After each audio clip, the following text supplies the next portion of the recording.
Okay. Good morning, good afternoon, good evening from wherever you are around the world. I welcome you all to this digital event today, and I'm happy to have you all join us today. So today, the title of our webinar today, we'll be talking about the FIP ECPG strategic plan, setting the goals ahead for early career pharmacists and pharmaceutical scientists. As you can see, this is the graphic of today's webinar. I am Emmanuella Nzeribe. I am the FIP ECPG chairperson for public relations, and I am now the incoming president-elect for FIP ECPG 2024. I am happy to be your moderator for today. I also work as a researcher at the Center of Nanomedicine at the National Institute for Pharmaceutical Research and Development, and I am moderating this event today from the city of Abuja in Nigeria. So just a quick announcement, just to let you all know that this webinar will be recorded and is currently being live streamed via YouTube. The recording is also available on our website, so you just need to go to www.events.fip.org to have access to the recording. You may also ask all the questions you have using the question box provided. And of course, we love feedback. So you are welcome to provide whatever feedback you would have after the event at the webinars@fip.org. And just in case you are not an FIP member yet, we welcome you to become a member of FIP and get to know the opportunities that we offer at FIP. So you just need to go to www.fip.org/membership registration, and then you would find your way, and then you know how to just become a member of FIP. So without further ado, we will just start today's program. So in today's program, there will be an introduction stroke opening remarks. You'll be learning about the FIP development goals. And then, of course, we also have leaders of the FIP Early Career Pharmaceutical Group. And you will learn about the first ever strategic plan from 2023 to 2030. And input from our National Early Career Pharmaceutical Organization. So we have our representative here that you'll be listening to. Okay, so there are some objectives, and the learning objectives, you will learn more about the FIP development goals today, and the process of development and importance of the ECPG strategic plan, and how you can get involved or the involvement of early careers across the globe. Also, you will be exploring how ECPG's national organizations or the early career pharmaceutical organizations align so well with the FIP DGs and the FIP strategic plan. And of course, you as an individual, you will also learn how to get involved and take action in your own country. Okay. So I have the honors of introducing our first speaker for today, Safiye Chancel. Safiye is the FIP ECPG president. She's also a pharmacist and the manager of the pharmacist in charge and the manager of the Safiye Chancel Pharmacy in Cyprus. She's the author and the editor of the FIP ECPG strategic plan that we are launching today. So I have the honors of introducing Safiye, and she would be the next person talking to you. Safiye, over to you. Thanks a lot, Ella, for introducing me. Good afternoon, everyone. Good morning or good evening from wherever the part of the world you are. It's a pleasure to have you all join us at this first FIP ECPG launch event for the strategic plan, which is a milestone for ECPG and all the early careers and organizations worldwide. As the creator of the ECPG Strategic Plan 2023 to 2030 and the driving force behind its vision, I stand with you as a fellow advocate committed to propelling our profession towards greater horizons.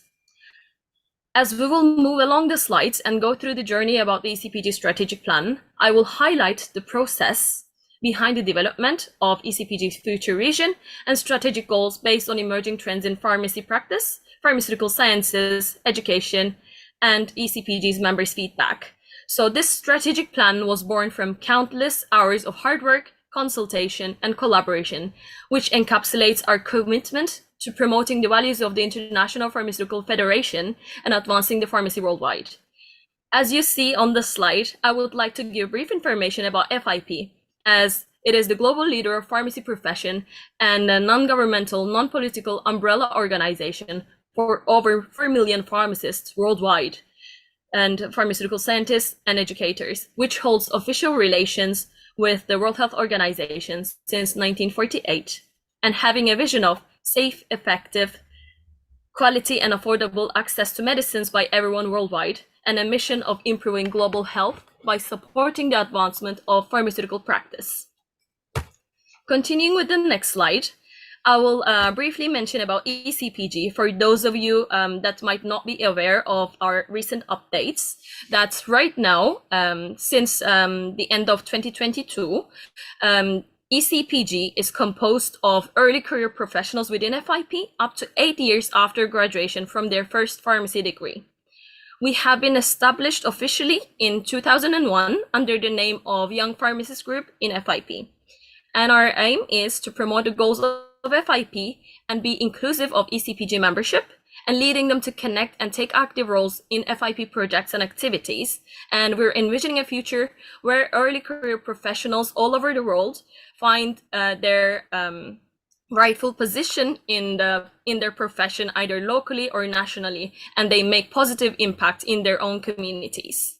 And here you can see the benefit of ECPG membership on top right, and the current steering committee members, that is the leading force of ECPG, and are the leaders of ECPG subcommittee for 2023, the entire team. Moving with the next slide,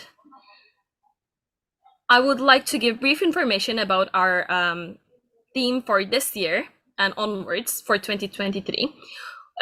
Following up with all the achievements with the former steering committees and all the great work that has been done by the previous leaders of the YPG and right now ECPG, we had the theme of connection, support, engagement, and collaboration. And we do ensure the alignment of the theme for 2023, and we represent ECPG internally and externally, and collaborated for supporting one FIP, the strategy of FIP. And we have been engaging with FIP leaders through our internal representation and the liaisons, which are our subcommittee members. And we have been supporting all of you, our membership, via our projects. And we have been connecting with you through our projects and public relations, our social media and our newsletters that you have been receiving at 15th of every month. And we have been also collaborating throughout this year with our partners and established new partnership to create a platform for engagement and networking for you, again, for our members. And we have been engaging also with the public via our social media. Continuing with the next slide. I would like to give you brief highlights of the main milestones that we have achieved. So we had networking events, global for all members and global for all of the early career pharmaceutical organizations throughout this year. And we had 2 surveys, which are feedback survey and the strategic plan survey. And we had toolkits, the career development toolkit that has been formally established by the former YPG steering committee. And we had post establishment toolkit promotions this year. And collaborating with our external partner, IPSF, we have established the Rare Diseases and Orphan Drugs toolkit for our membership. And for communication, we have improved our ways of communication, and we have been exploring the new ways of engagement, which you have been seeing on ECPG social media, that we have incorporated a day in the life of an early career pharmacist, pharmaceutical scientist, and educator. So you've been seeing on Instagram and Facebook as reels how an early career pharmacist is impacting in their daily lives. In the ECPG business meeting, which is the General Assembly and the decision-making body of ECPG, we have officially updated the ECPG operating guidelines and established alumni guidelines and the approval of the strategic plan, as well as the annual report.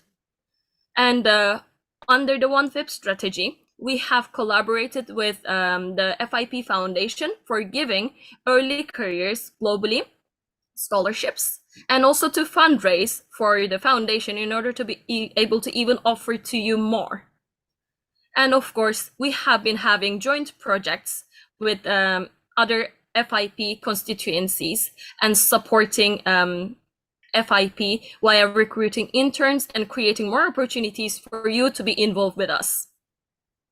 And this year, we had also an interprofessional collaboration with the World Medical Association Junior Doctors Network under the Global Health Workforce Network Youth Hub, that we have collaborated with them on 17th of September for the World Patient Safety Day to stress on the interprofessional collaboration's importance and how pharmacists can impact on patient safety, which is also FIP development goal number 19.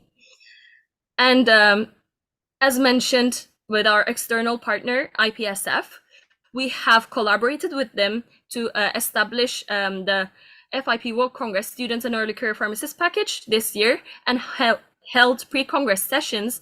And we have provided pharmacy students and recent graduates with mentors from ECPG for their first global research project. Moving with the next slide. As I have mentioned about the development goals, I would like to mention you about the FIP development goals. So they are the key resource for transforming the pharmacy profession globally, regionally, and nationally. And it is imperative to bring science, practice, and workforce and education. As you can see, they are undeniably interconnected with each other, and transforming all of them in a transformative framework for our members and the profession to set out the goals for development for the next decade. So there are 21 FIP development goals, which in the next slide, I will be showing you them more in details with the video.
Continuing with my presentation, I would like to give you brief information about our drivers for change and the rationale and the context for ECPG, the reason behind why we wanted to establish and create a strategic plan for ECPG to set the milestone and plan for the future ahead. As the pandemic and technology and the digitalization world has made everything more accessible and straightforward, ECPG explored the vision, priorities, and the needs of ECPG members via several platforms after evaluating the formerly established surveys in 2019 and 2020.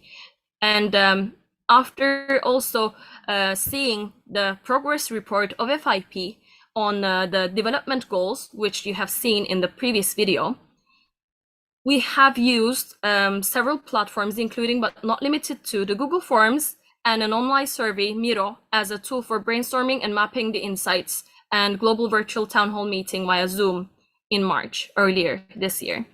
And in all aspects of data collection, it was analyzed from ECPG individual member and ECPG member ECPO representatives to map the strategic plan more effectively. So we have used all the available platforms to ensure that all of the ECPG membership globally has been incorporated, and we have consulted to each and every one of them while establishing the strategic plan. And of course, we have consulted to our FIP leadership to make sure that we're well aligned with FIP and of course, the United Nations Sustainable Development Goals, as we have yesterday celebrated again the Universal Health Coverage Day, which was 12th of December. So with this, we also announced officially and support FIP's development goals and our commitment to the achieving universal health coverage. With the next slide, I would like to share you officially the access link to our strategic plan. You can also access to this strategic plan and from the FIP website under ECPG section. Whenever you click on FIP ECPG website, you'll be seeing this one popping up in front of you, but you can also access directly via this QR code on the screen right now. With the next slide, as we launch officially, I would like to give you snippets and our vision and the roadmap in setting up this ECPG strategic plan. So in 2019, there has been FIP YPG survey and report for member needs assessment, and the results have been analyzed. And there has been job career satisfaction survey in 2020 as well.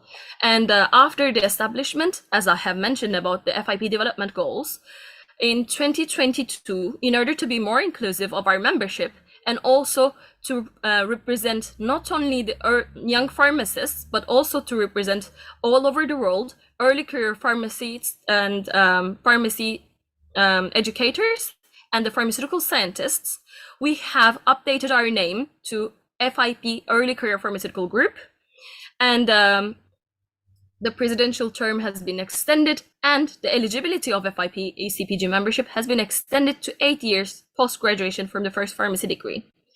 And in 2023, we have been analyzing in the first quarter of 2023, we have been analyzing all these data that we had, and we have established the survey, strategic survey, as well as the town hall meeting.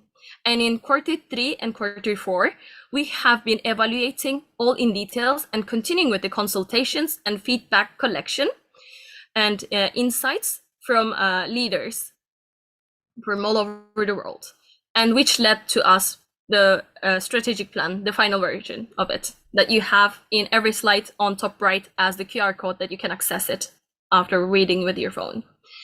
If I were to give you some findings from the survey about the statistical data, the ratio of ECPG individual members and the early career pharmaceutical organization representatives that have filled out the survey are as listed on the first pie chart on left. And we had 80% of individual members as early career pharmacists and pharmaceutical scientists to state their opinion. And 20% of them were pharmacy and pharmaceutical sciences students. And you can see how diverse from each and every background were the early career pharmacists and pharmaceutical scientists in the down below pie chart. With the next slide,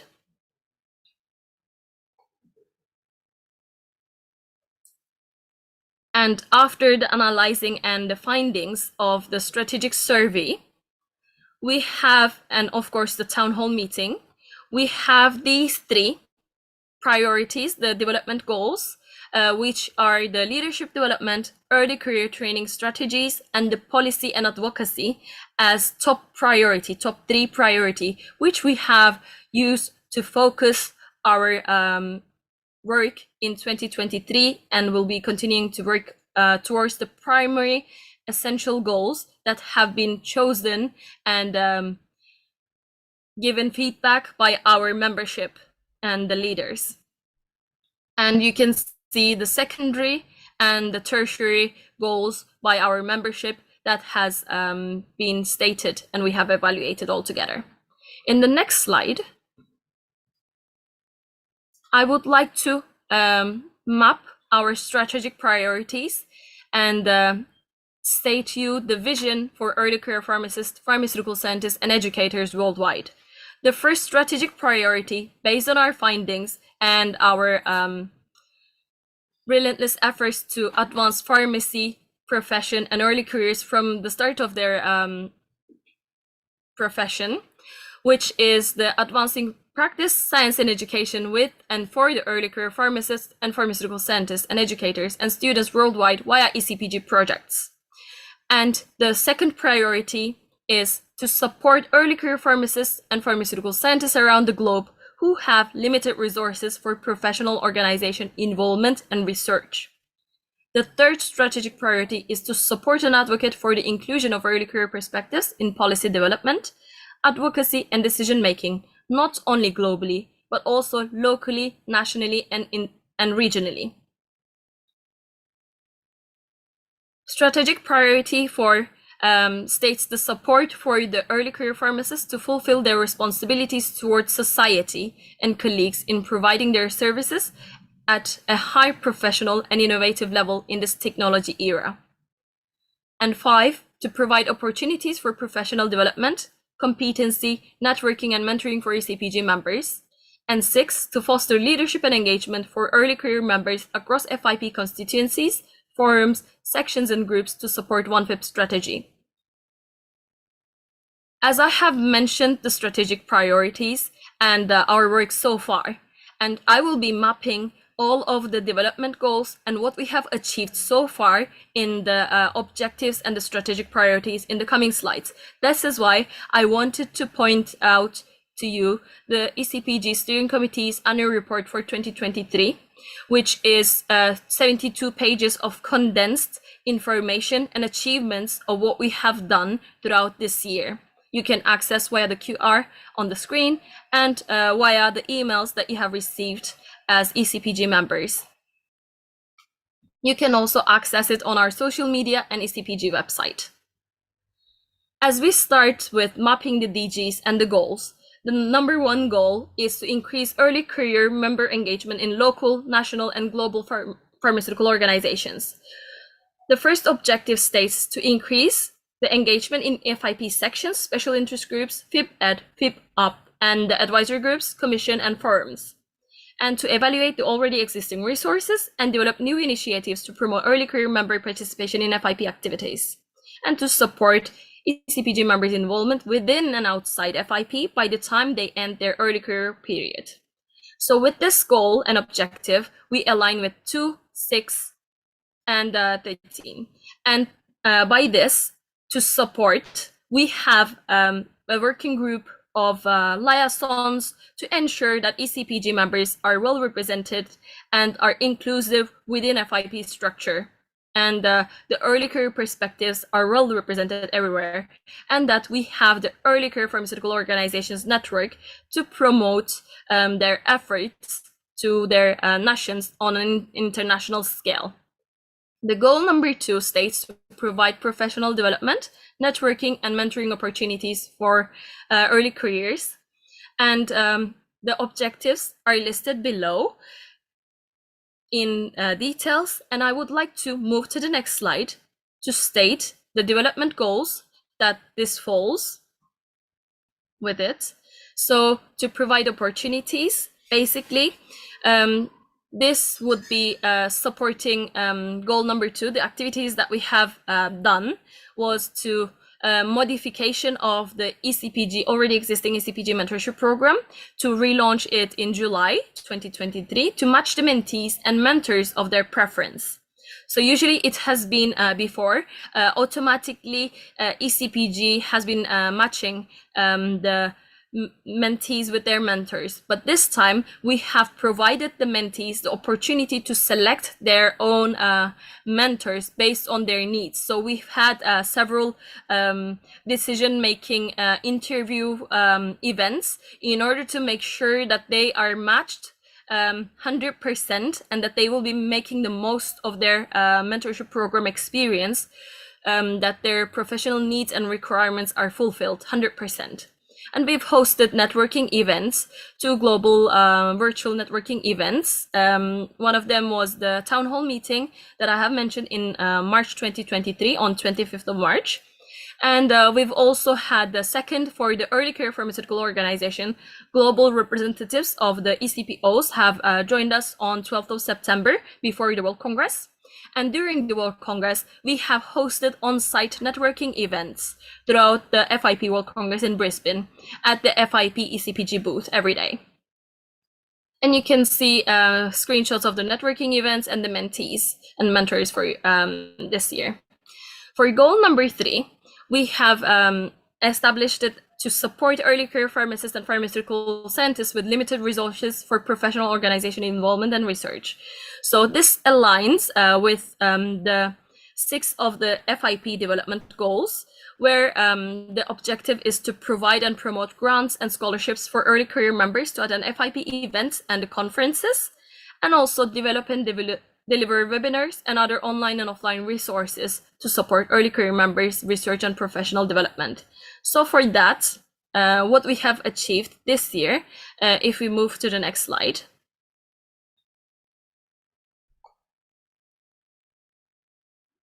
you'll be able to see that how the 2023 projects of ECPG have been supporting the goal number 3 and its objectives. So we had first of its kind this year, the Leadership Development Scholarships with the FIP Foundation, that we have started the foundation of the scholarship in 2022. And we have awarded to the scholarships to 1 recipient from every WHO region to be able to travel and attend to World Congress of FIP and join the ECPG Leadership Development Workshop, which happens at FIP World Congress pre-Congress event, as part of a pre-Congress event. And we have also had the Project Innovation Grant in collaboration again with the foundation to encourage innovation in pharmacy by an early career pharmacist or a scientist who has limited resources for their own research. You can see on the below left, the early career leadership development scholarship winners, the first ever ECLD scholarship winners from the WHO regions with FIP Foundation and ECPG leadership. And on the right side, you'll be seeing the former and current ECPG and Foundation Innovation Grant recipients. And on the top, on the below right, Foundation leadership, ECPG leadership with the grant recipients. And more to support with the, this objective, we've also had the Ton Hoek Scholarship for Young Leaders with the foundation. And that is a pharmacy student or an early career pharmacist with outstanding leadership skills to attend an FIP Congress. And we have been also collaborating with the FIP's sections that are Health and Medicines Information section and the Industrial Pharmacy section to also support an early career pharmacist or pharmaceutical scientist, industrial pharmacist from a low and middle income country to attend the FIP World Congress. So we've also delivered in total this year in 2023, 10 different scholarships and made it possible for 10 different early careers to attend the FIP World Congress in Brisbane. And I happily state here that we'll be having more in the next year, because we're currently working on establishing more scholarships with other FIP constituencies. With the next slide.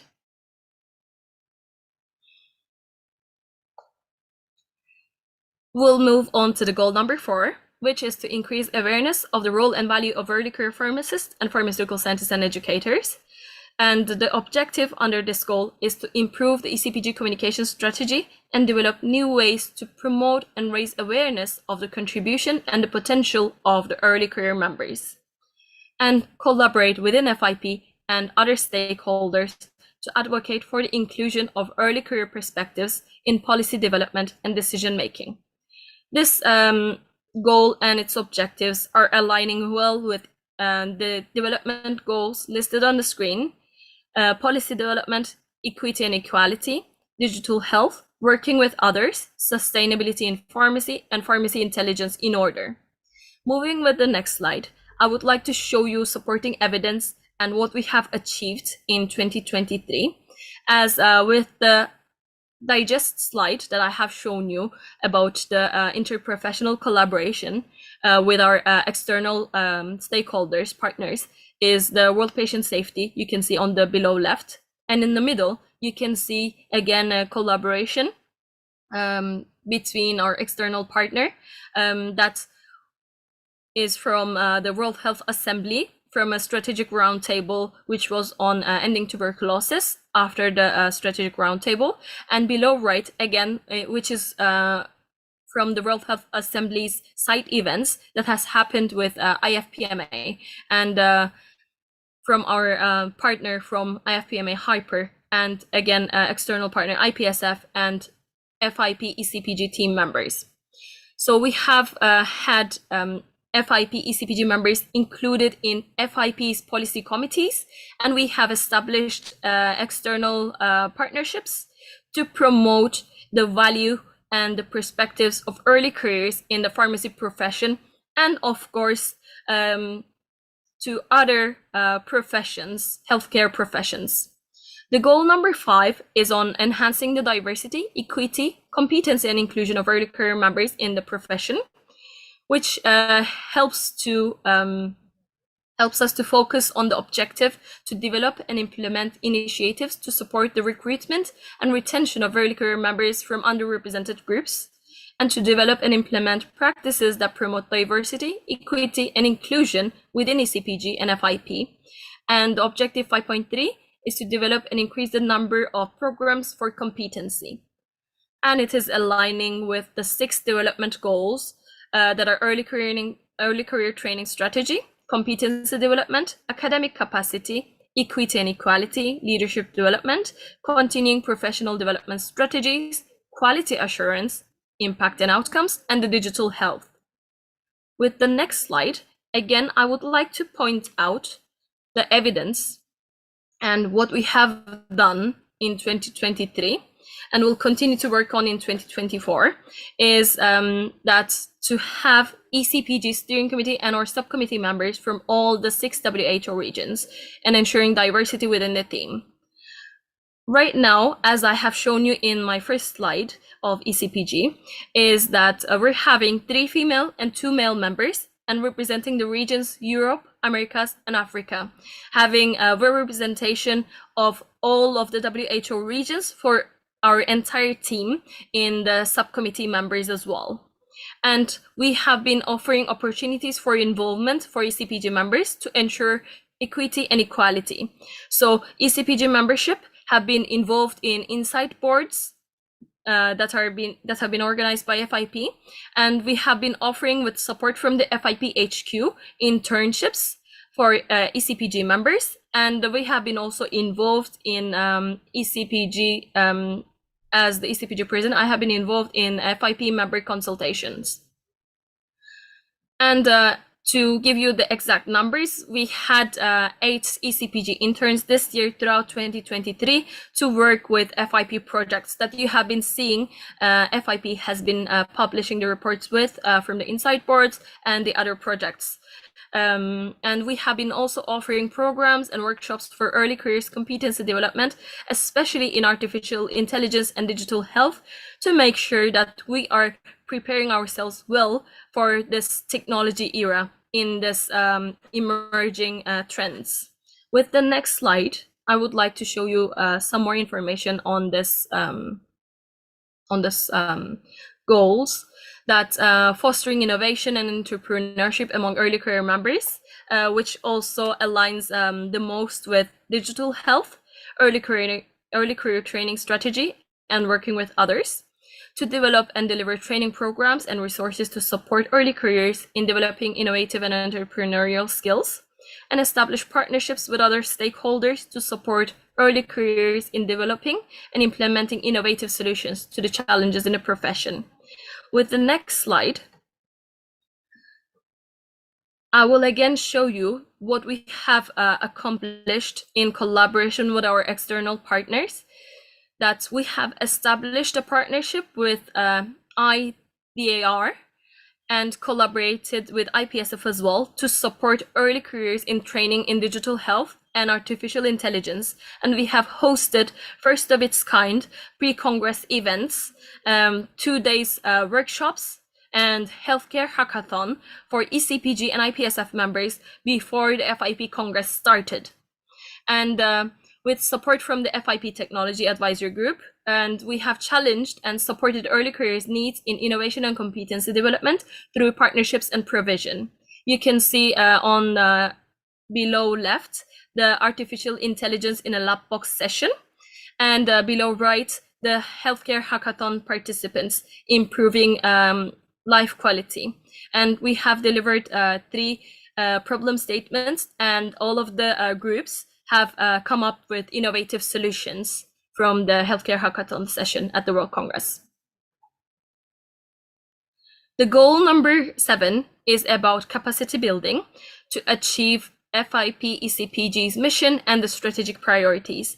So ECPG steering committee and the entire team is with this strategic plan mandated to develop KPIs annually for every portfolio at the beginning of every calendar year to map the progress, and to measure the implementation progress and achievements quarterly to support the implementation of ECPG strategic plan and activities.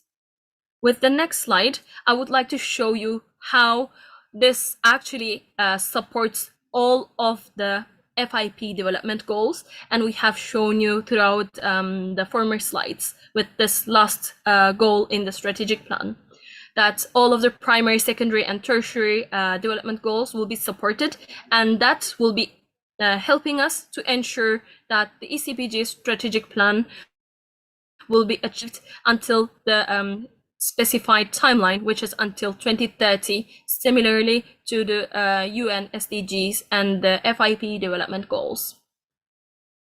In the next slide, as I have been mentioning a lot about and mapping our achievements in 2023 towards the ECPG strategic plan, I would like to show you the brief information and summarized version of ECPG annual report, that from aspirations to triumphs, we have the recap of the year 2023, that we have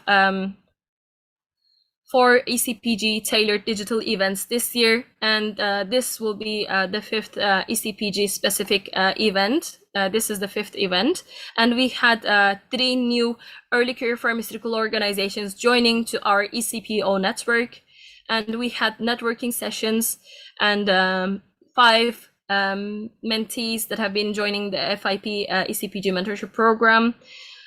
And we had 6 ECPG members attend the World Health Assembly under the FIP delegation to represent early careers' voice and the profession, to advocate for the profession actively to other sectors and healthcare professionals and countries. And we had overall 14% increase in FIP ECPG membership. And we have been supporting 16 different development goals throughout this year with our work. And with profound honor, I would like to state that ECPG has co-hosted and co-organized 7 sessions at FIP World Congress. And we had 10 different scholarships and grants for early careers. and we had additional 3 external partnerships along with the already existing ones. And we would like to, I would like to honestly take this slide and chance to thank for my team, entire team, the steering committee and the subcommittee members that have been supporting me throughout this mission and the vision that we have set out for ourselves, and to be able to achieve all these that we have had this year. I would like to thank to each and every team member as well as FIP leadership for their continuous support. And remind you that you can access fully to the ECPG annual report and the strategic plan via the QR codes on the screen on top right. With the next slide,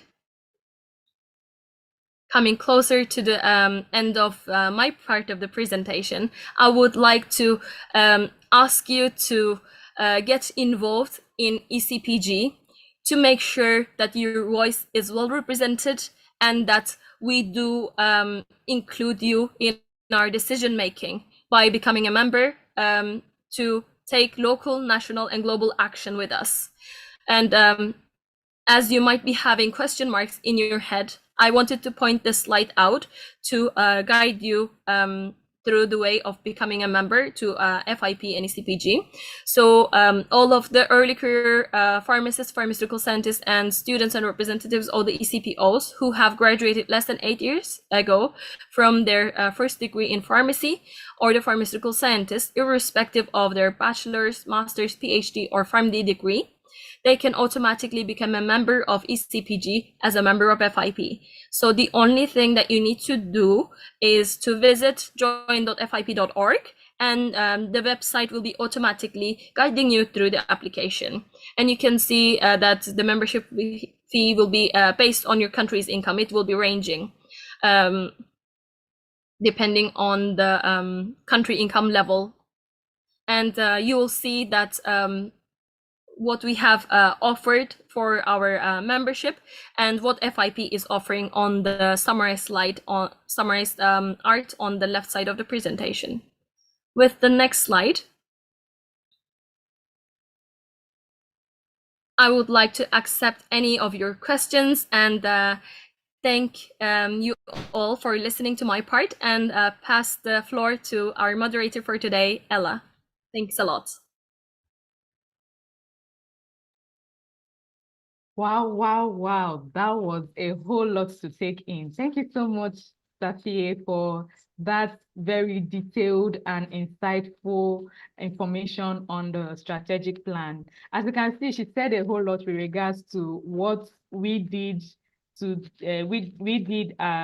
year as the steering committee and as the team members. So if you have any question, please make sure you use the Q&A tool to ask any question that you have, and would answer them at the end of this meeting.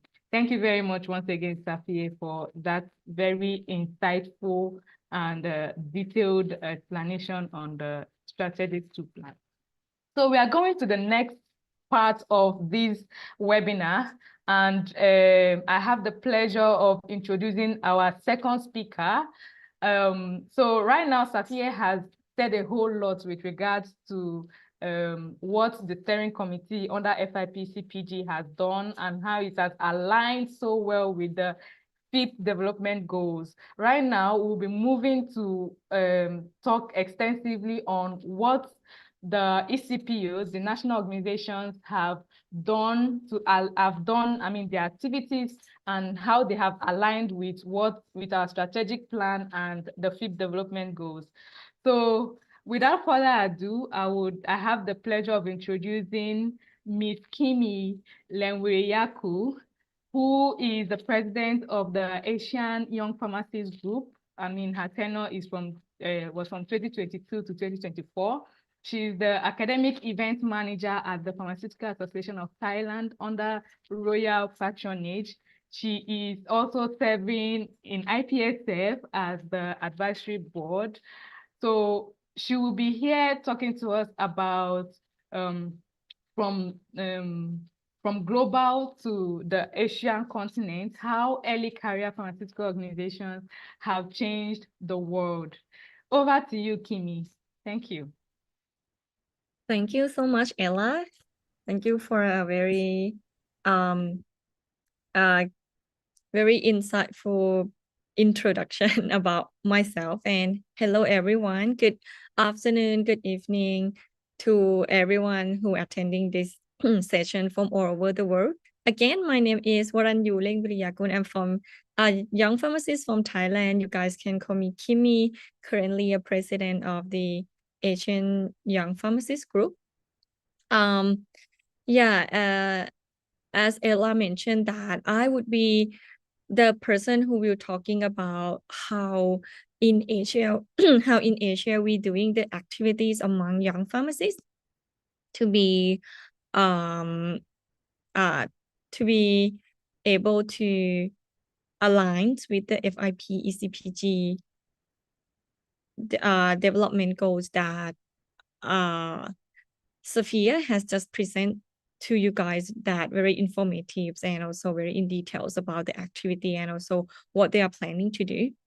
However, Asian Young Pharmacists Group, we are a bit smaller groups comparing to the FIP ECPG, and we are only based locally in Asia Pacific. So let's see how we have been doing and how is support to the FIP development goals and also FIP ECPG. Yeah, first of all, I would like to introduce you to know more about Asian Young Pharmacists Group. And I actually see some of the participants from Asians that introduce yourself here. And nice to meet you all here and also all the friends from other regions. The AYPG or Asian Young Pharmacists Group, we are the non-government organization, as we all here representing the NGO here.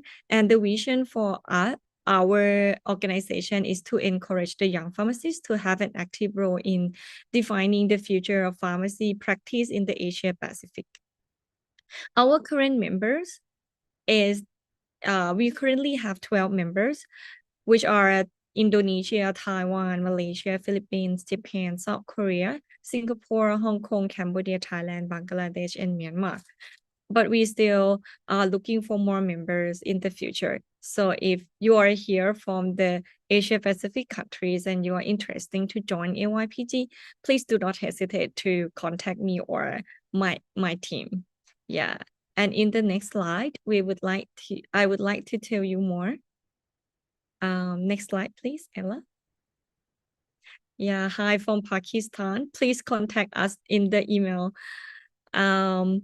Yeah, and our objective of the organization, we aiming to promote and assist the development of young pharmacists group across Asia Pacific. So our membership is focusing on the groups or country based that representing their young pharmacists from the local country to join us, and then we working together to develop the young pharmacist group in each country and also to develop encourage the personal development of each individual members. We would like to strengthen the communication and ties between young pharmacist groups through the networking and also exchange by having a lot of activity projects that I would tell you more in details in the next slide. And we would like to instill and improve practice standard across Asia Pacific and to establish a good working relationship with other organizations worldwide. And the last is to nurture and develop future leaders amongst the young pharmacists who will bring pharmacy to the brighter future. And in the photo, in the picture below at the bottom of this slide, it is my executive team.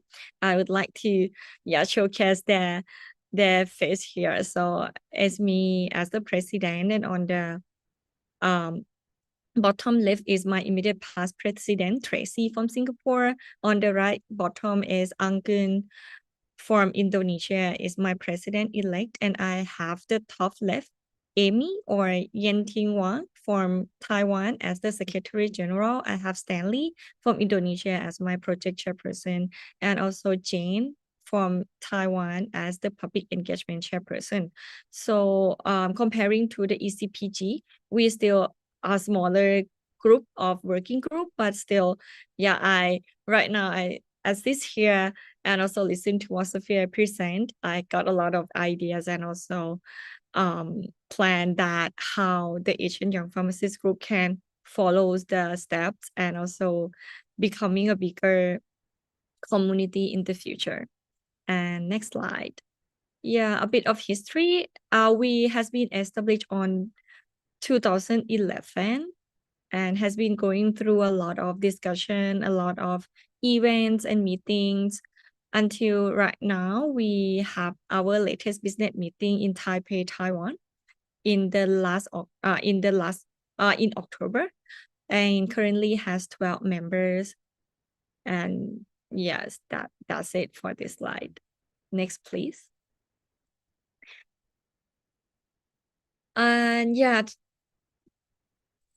as the AYPG, how we support the FIP ECPG strategic plan, I think this is some of the conclusion or the capture that we trying our best to having the members engagement, to creating networking events, to also organize the mentoring program, to improving the pharmacy professional, to let them learn and having more in leadership development. We also encourage the creative and innovation in the pharmacy practice, and also we are encouraging in the career success for our members. So with the next slide, we'll be going through more details on what kind of activity that AYPG is doing right now. Yeah, in the in September, sorry, not early of this year, in September, as we all know that there was the FIP Congress happening at Brisbane. So there is my team and also other young pharmacists from Asia Pacific representing in the FIP Congress and also joining the ECPG event activities. And yeah, because of the ECPG package, it can raise a lot more interest from the member from Asian Young Pharmacist Group joining the FIP Congress as well. So this is a very good initiative from ECPG. Next, please. From that learning in the FIP, right, at the FAPA Congress, which actually focusing more on the Asian countries, me and my friends also, the executive team also trying to get the combination package and also an offer package for the young pharmacists as well. So thank you for a good example for the ECPG package in FIP. So we also able to starting to have AYPG package in FAPA as well. And here is the list of the activity that AYPG is doing. Ella, you can go to the next slide so I can talk more. First, the first event that I would like to introduce to you is a big event that we have in Binary. We call it AYPG Leadership Summit, which organized every other year. And the event aims to develop leadership and professional skills, update and exchange the knowledge among young pharmacists.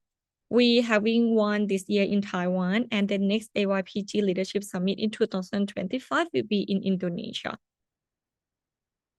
Yeah, we are also having the AYPG Farm Travel, which actually can happen every year for a pharmacy sightseeing project that hosted by our member.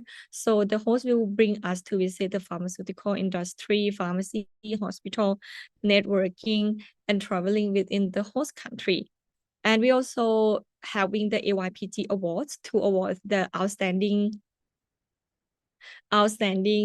members in the leadership and also professional excellence. Next, please.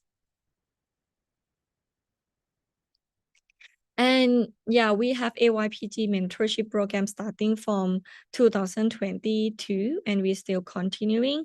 The next one would happen in the early 2024. And Other next is the AYPG Members Forum, which actually starting the first time this year that I would like to encourage all the members to join in and also discuss in the technical, organizational, and also membership system. And the AYPG Ambassador will start next year to foster the influencer among the young pharmacist group in each country that can influence a healthy lifestyle and also promoting AYPG in their community. During the World Pharmacist Day, we also celebrating the World Pharmacist Day by creating the videos from the 6 different groups of related community that related to the pharmacists. Next, please. And we also creating a lot of webinar series.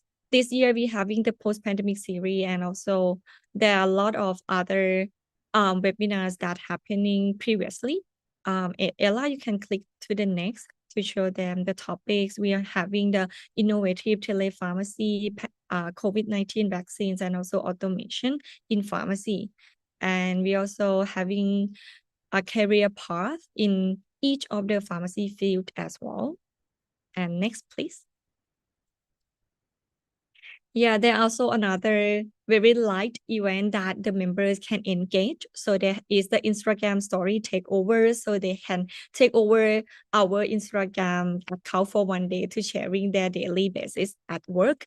And we also having an online open session to joining the keynote speaker at the business meeting. We have the rendezvous that each of the country will sharing about their project and also success program that can supporting each other and also inspiring the members to be more active in the community and also the professional organization. And we also have networking night that openly for everyone to join.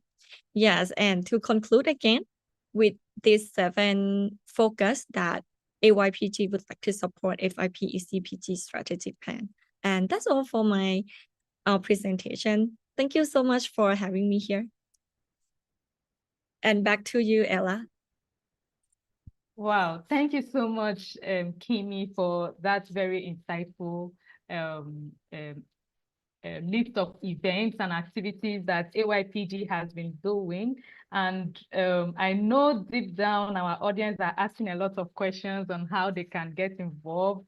So once again, I will tell you all to use the Q&A to ask all the questions that you would want to ask. We will be answering them at the end of this, at the tail end of, towards the end of the webinar. So as you're thinking around the questions to ask, I will move on to the next person, all the way from Europe. The next speaker, our third speaker, will be talking to us on how early career pharmaceutical organizations change the world from global to local in Europe. And I have the pleasure of introducing our next speaker from the International Affairs Department of Portugal, Lucas Chambel. Over to you. Thank you. Thank you so much. And first, let me thank you also to the FIP and to the Early Career Pharmaceutical Group, because indeed, I think together so many people in a webinar like this to present the strategy, it's very insightful and very important for all of us. And I think as pharmacists, we do have a challenge when we are enrolled in positions of advocacy. So advocacy organizations, at least from my experience itself, are quite challenging sometimes because, first of all, many of us, this is just a secondary position that we are taking, a voluntary position. And indeed, we have to dedicate time and effort to accomplish the goals. The truth is that sometimes we think about high expectations, we think about goals that are not reachable with the efforts that we are doing.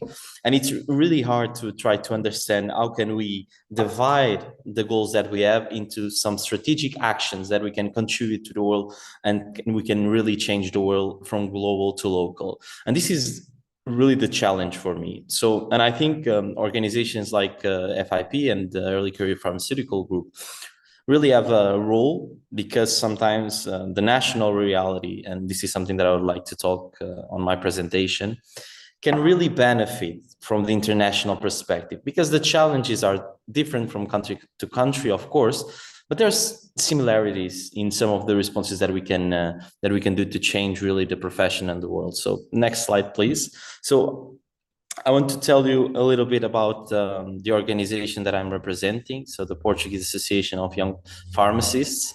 So we represent all pharmacists up to 35 years old.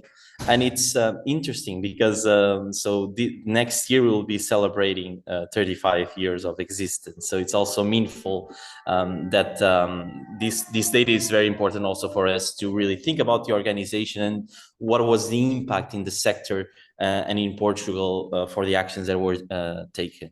And just to give you a brief overview, so we have 15,000 pharmacists in Portugal, and of course, as in other countries and globally, they are represented in several areas. So it's not, they have a lot of activities and different fields. I think what is relevant to say is that at least in Portugal, I believe it's the same in other countries, it's really a young profession. So 40%, this is the last data that we have right now, of the pharmacists are under 35 years old. So this is important because it shows that there's still commitment for people and they understand the value of the profession and they want to enroll and they want to become a pharmacist.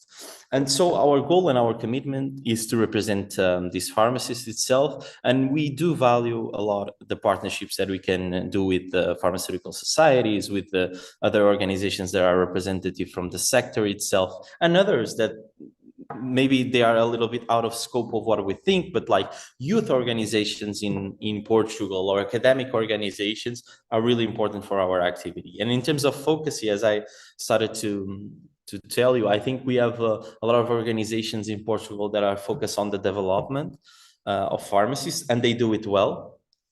So we focus most of our activity in terms of advocacy, policy, and of course, in terms of training and professional opportunities also. So our vision is really to make it clear that young pharmacists are the future of the healthcare sector in Portugal, not just the pharmaceutical sector, but they have a role to play in the health segment. So if you can move to the next slide. So I want to talk to you about 3 different projects or strategic pillars of our activities. So something that we have been doing, and we have done it this year, is a political event that I will be speaking a little bit more in the next slides. And also regarding advocacy activity. So we had some challenges in Portugal, some opportunities also to be enrolled, as we have seen that in terms of, for example, pharmacists that are enrolled in the hospital positions. So we had a revision of that career. So it's possible now to have a clear segment of young pharmacists entering the hospital pharmacy career. It was a process that happened this year. It was already being planned from several years ago, but it happened this year. And of course, as we represent young pharmacists in Portugal, this was something very critical in terms of our activity. And also we had a revision of the professional orders law. So here we talk about societies itself, where we also participate. And a very strong pillar, and you'll see that throughout the presentation for us, it's intercollaboration between healthcare professionals. So it's something that we want to hone. We want to create a movement that really represents that, of course, we are pharmacists, but we also have an identity as healthcare professionals. And this is our responsibility also as an organization. So in the next slide, I'll speak to you a bit about one of the most important documents and strategy documents for our organization. So it's translated to white paper, but actually this was a book that had the participation of more than 100 young pharmacists in Portugal. And we really wanted to set a clear message of what is the vision of young pharmacists until 2030. So it's really aligned with what we're talking here today. So it is a strategic document, but focus on content itself. So we have looked to several areas of the healthcare sector in Portugal, and we have defined what is the role of the pharmacist itself. What can we do to increase the indicators of health in our country? How can we contribute not only for the profession and to ensure that everyone in Portugal understands the power and the need for the actions undertaken by pharmacists, but also to think in terms of strategy of what we want the healthcare sector to be until 2030.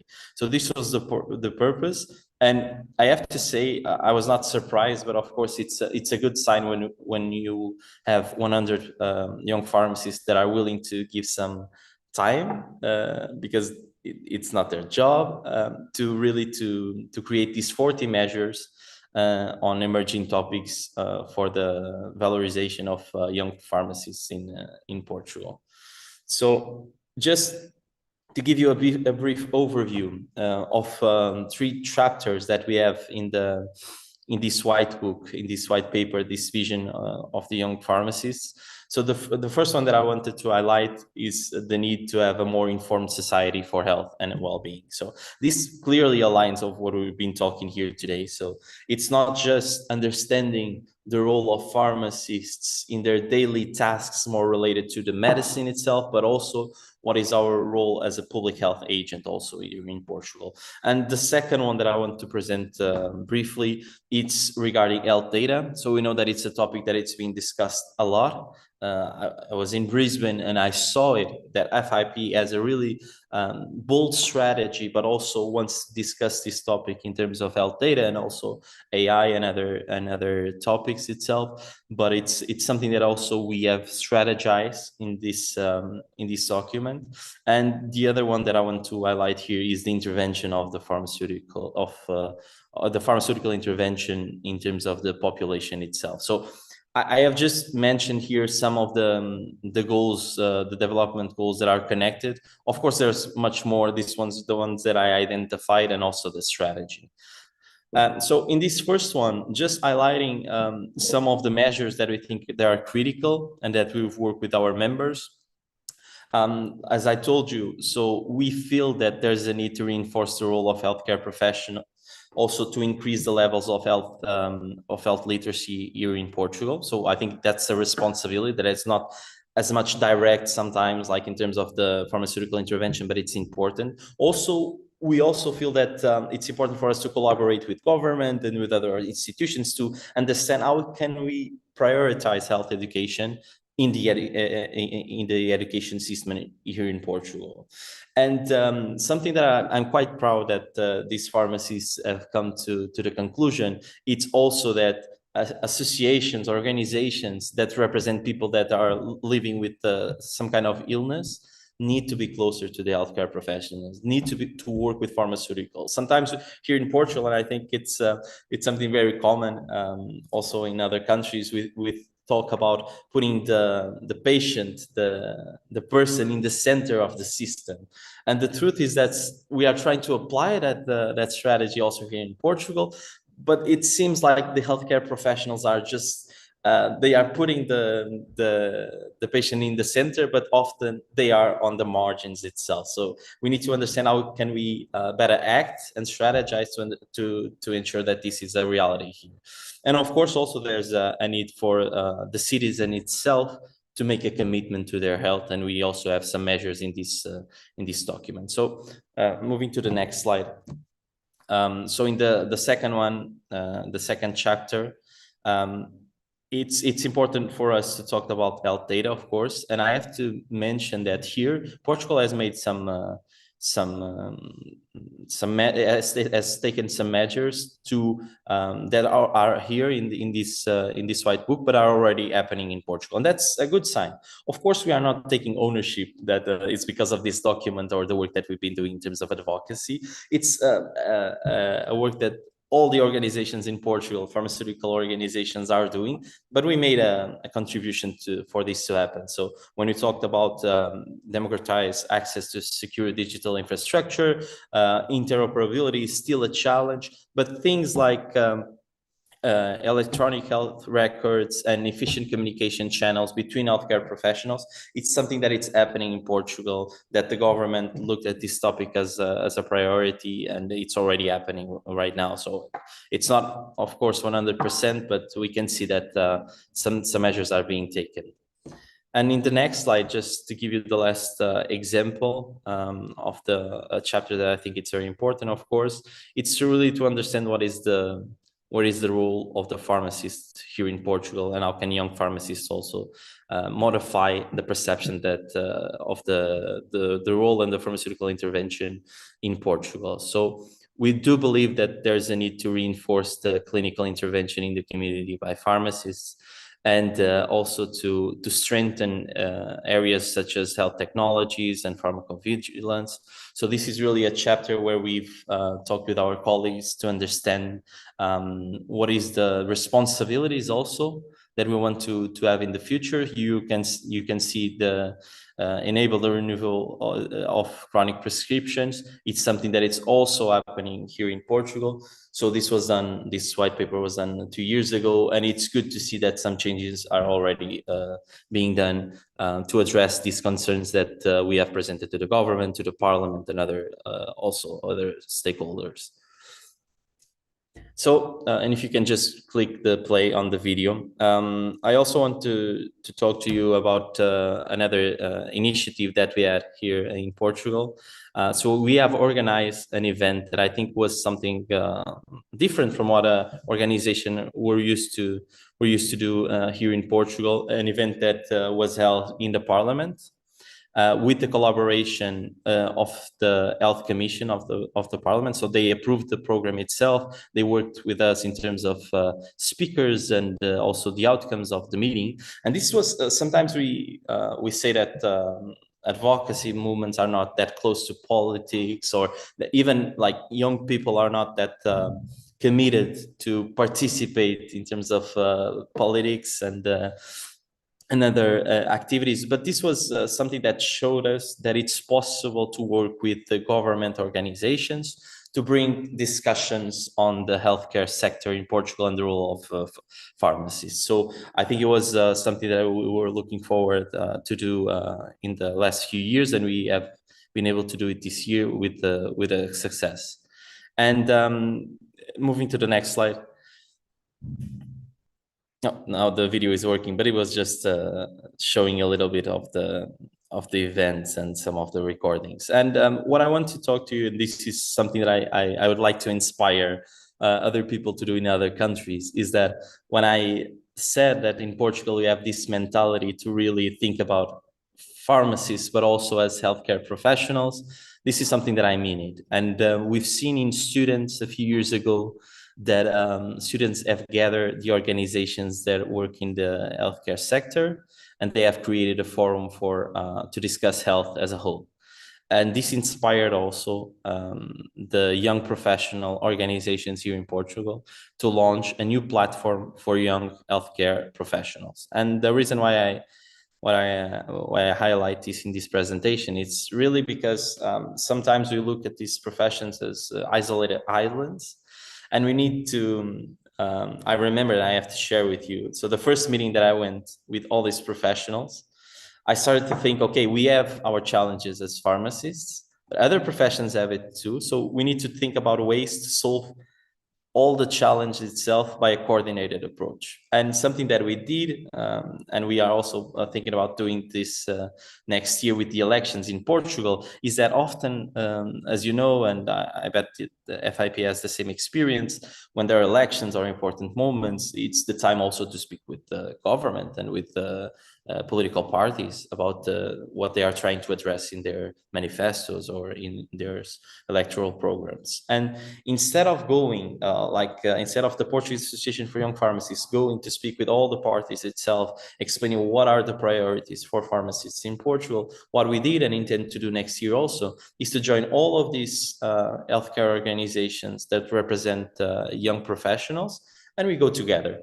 And we don't only state what are the challenges that we are facing as pharmacists, but it's a more coordinated approach of what we think the health sector can be in Portugal. And the truth and our learning with this process is that this has a much more understandable in the other part. So when people are hearing us, they understand that we are trying to make an effort to make the system better itself, and not just raising flags that we need more of this for our professionals. So I think this is a good example of what we can do together. And my last slide, I think it's my last slide, just to speak to you from this perspective, from global to local. What I've been seeing in these advocacy movements and organizations throughout the years is that sometimes when we think about the person that is responsible for international affairs or the area itself, it also looks like an isolated island where we have to go to events, we have to meet the people from other countries, and it's very good, but it's almost like you do a reporting in your country and saying, it was very important that we have discussed this and the other topic, and we have worked together. What the mentality that I think we need to address is that this international movement and the international scenario can really help us in the terms of the national advocacy. So when we are trying to propose something in our own countries, we need to understand if what we are trying to achieve was already done in another country. If the Early Career Pharmacists Group, if FIP has already thought about the problem itself, if it has examples, case studies that can help us also thrive in our own country. And this is the message for me that it's most important, because when we do that, we become critical. The people that are interested also for these international organizations, we become critical in our own country, because we are the ones also bringing the message that it's possible to do that, because in another country that it has a similar reality, it was already done. So this global to local experience, also of course helping FIP, other international organizations, with our national examples and what we are doing good in our country, it's important. But I do believe that this international experience can help us thrive with our vision here in Portugal. That's why I think this event and the Early Career Pharmacists Group and FIP are so important for our activity. And with this, I end my presentation. Beautiful, beautiful. Thank you so much, Lucas. APJF is turning 35 next year, and Lucas has already inspired us to do a lot, not just within, not just globally, but also locally. So once again, use the Q&A tool to ask your questions. I know that maybe people from the America region or from the African region will be asking, how do we get involved? Yes, you can always get involved. As you can see, Lucas just gave us inputs on what we can do. So we have the privilege of, it's a rare privilege of having the FIP leaders, Luis Lorenzo and Paul Sinclair, who is our the FIP president. So I would like to introduce to you Luis Lorenzo, who is the FIP professional secretary, and the president of International Pharmaceutical Federation, that's Paul Sinclair, to just give us their closing remarks from FIP and insights on why ECPG and early career pharmacists can get involved and why it is important to be involved in the strategic planning. Over to you, Paul. Sorry, well, so it will be me. I'll just give the floor to Paul in a short period, in a couple of minutes. So thank you so much for the kind invitation. The honor is all mine just to be here, to just be also motivated and enthusiastic about what's going on ECPG. I speak here also not only as a professional secretary, but also as a former member of the so-called Young Pharmacists Group, the YPG, which was renamed to ECPG a few months ago. So I'm really, first of all, surprised, or not that much surprised, because I think we have been, counting with huge involvement, huge enthusiasm, and amazing capacity of leadership on the members of the ECPG. But from what has been going on over the last 20 plus years has been massive. And I think this strategic plan actually is a milestone that we can give to ECPG, not only because it's something that will stay on for the next couple of months of years. There was a member just asking how long do we actually have this strategic plan? Well, it depends actually. It depends a lot on what's going on our markets, actually what's going on the international arena, and also on the pharmacy profession. But anyway, just some quick notes before going through the slides that myself and Paul have prepared to showcase you. Congratulations on what has been achieved. And this idea of strategic plan is essential, not only because it helps us just to foresee what might happen in the future, but also keeps us grounded and based on what has been achieved in the past. And this is a tool and this is an approach that has been going on FIP, on other institutions, and even within FIP in our different constituencies, we are counting on that. So congratulations on that. The fact that the plan also includes and involves the development goals is also, I think, it's a very good idea. Not only because it gives you a sort of a roadmap based on what should be the future of the profession, but also aligns very well what's going on in other constituencies. So it will be easy to map within FIP what's going on in a certain development goal, which is very important because yourselves as leaders, if you want to be motivated, if you want to be inspired in a certain DG, in a certain development goal, you can actually go there and see what's going on, not only with young practitioners, scientists and educators, but also with other members of FIP. So it's essential to have this overview, international overview, as Lucas and as Kimi has also said, they also have a local and regional approach, and the strategic plan also help us doing that.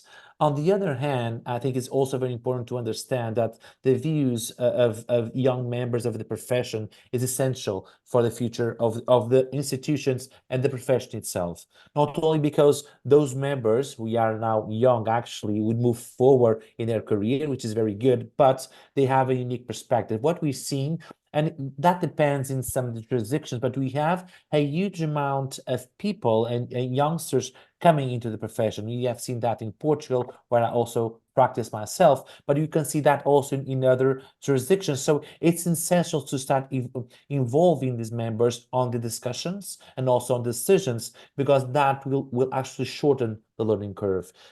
Just I have to like to remind you all that ECPG at the time YPG was formed with a major goal of trying to give a space and for a space within the structure so that young members could get involved more deeply within FIP, and that has been, well, not only achieved but surpassed with what's going on right now, as you could see on the presentation of Safi. Well, just want to share with you some of the FIP strategic imperatives for 2024. Well, we have here enumerated, so I can just go through them before giving the floor to Paul. This idea of full utilization of pharmacist expertise.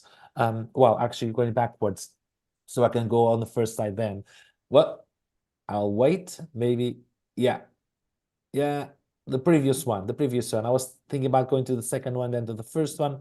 Just keep the order. Yeah, there we go. So we have this global health priorities to review that in a couple of months. But this idea of focusing on primary healthcare programs, that has already been mentioned during these presentations, that we have the agreement with WHO, and there's a focus on primary healthcare.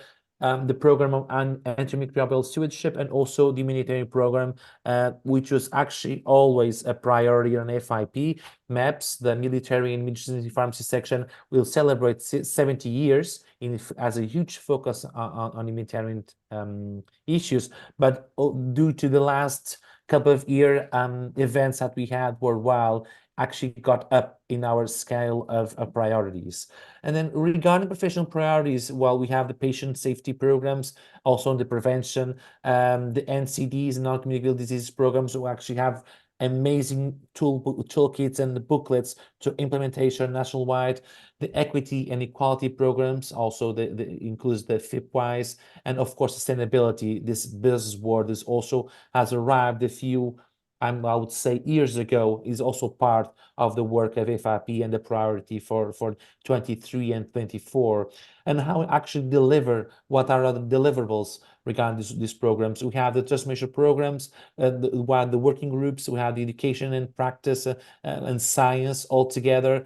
We also have our provision programs. We can actually learn more about this because we're short on time on our FIP website, and also the multinational needs assessment programs and the surveillance programs. If you move forward to the next slide, just a quick note before giving the floor to Paul, we have here the imperatives for the next couple of months. We see the full utilization of the scope of practice of pharmacists, to see pharmacies and pharmacists as the first point of access to care, the integrity of the supply chain. Well, that was a major issue during the pandemic, if you have been aware of that. And also the implementation and the increase of number of pharmacy services to have a practice based on science, but of course based as well on education, have this tripod of having education, practice, and science, and of course to have a comprehensive and integrated approach for health with our partners. Thank you so much for all this work, ECPG.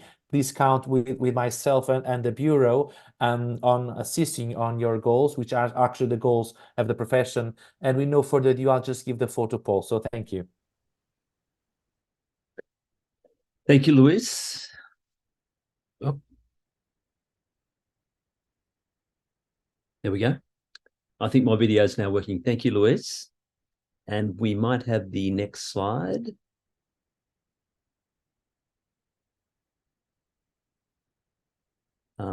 Luis, you can hear me okay? Yeah, it's perfect. It's perfect, Paul. I can hear you and see you, so it's great. Yes. Thank you, everyone, for joining us tonight. I might just make a few comments rather than go through a couple of slides because we are a little short on time, and Sophia will just need an opportunity to quickly sum up. Look, I think what's apparent from a number of the presentations is that our profession is changing very rapidly. In the next decade, we will see enormous opportunity for our profession in all its forms, but particularly as scope of practice broadens in every marketplace. We have seen that governments and policymakers have seen through the COVID pandemic the potential of the accessibility and the skills of the pharmacist. That needs to be further leveraged as we expand scope of practice, and that will happen. It's happening in Portugal, it's happening in Australia, it's certainly happening in North America. Lucas spoke about global to local experience. That is exactly the value of FIP. FIP brings together all of those different marketplaces and brings together all of those experiences, all of those professional services, and it becomes a melting pot of experience where other member organisations can learn from services employed and implemented by other member organisations.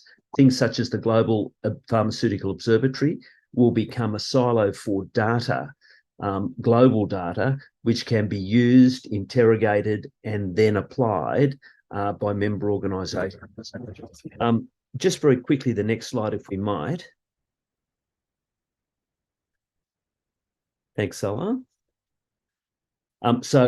My predecessor, Dominic Jourdan, had a mantra of long live pharmacy, long live FIP. I'm preserving that with a new mantra of forward with pharmacy, forward with FIP. And going forward, everything we do will be based on integrity, passion, and performance. And what I've seen in the strategic plan that you have outlaid tonight before us is certainly a depth of interrogation into what you can do. There is certainly passion about everything that is applied within this plan. And if you deliver against this, the performance of ECPG will be extraordinary over the next few years. And I note also that the ECPG theme is connection, support, engagement, and collaboration. And I think that sits in very nicely with integrity, passion, and performance. So congratulations to all of ECPG, to Sophia and your team for an extraordinary document, to Kimmy and Lucas for your presentations, and to Emmanuella. It's with you, and congratulations to all involved. Back to you, Emmanuella. Thank you very much, Paul, for that. And once again, I will just give the floor to Safie to end the meeting for us. Safie, over to you.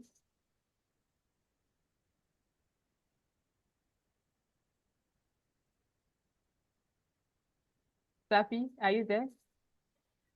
Thanks a lot, Ella, for giving me the floor, and apologies for the technical. So as we move along with the Q&A session, I have actually answered most of your questions and will be answering all of them, and we'll be emailing you due to our limited time that we're having 1 to 2 minutes left.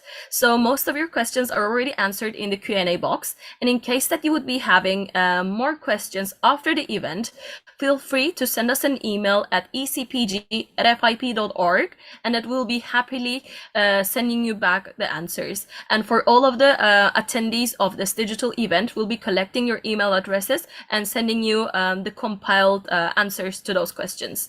Moving forward with the next slide, I would like to remind you that all of the FIP's digital events and the future and the past events can be accessed at events.fip.org.